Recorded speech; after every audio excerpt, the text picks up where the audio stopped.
So you guys know that Israel has pretty much solved Turkey's Kurdish problem, right? Now that's a dramatic overstatement. Tensions between Turkey's Turkish and Kurdish population will, continue longer than any of us are alive.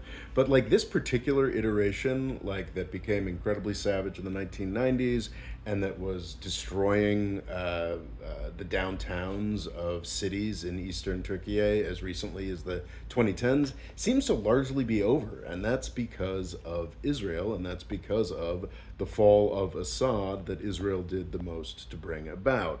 There's a lot of contention and back and forth. Did Israel really intend to overthrow Assad? This, that, and the other thing. But they constantly bombed Syria while Assad was in power. And whether it was intended or not, one of the main effects of Israel's crippling of Assad in the fall of 2024, crippling of Hezbollah in the fall of 2024 was the end of the Assad regime. This has changed things in some very serious ways.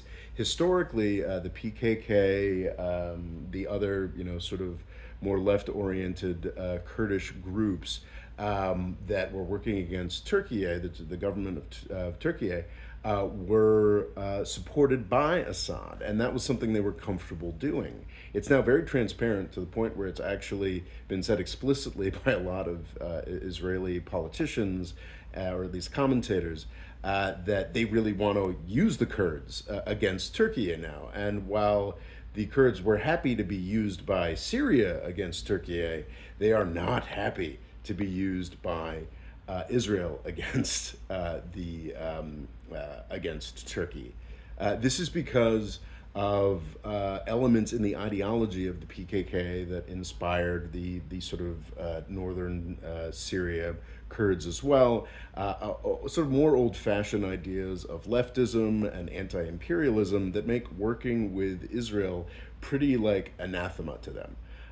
So now that the Assad sort of mediation of that is out of the picture, um, the last big version of Kurdish revolution has zero interest in undermining Turkey against Israel and is now, sort of in the process of diffusing itself. This is not a permanently solved issue. This is not a permanently solved problem, but it's one that's sort of largely resolved in its last iteration.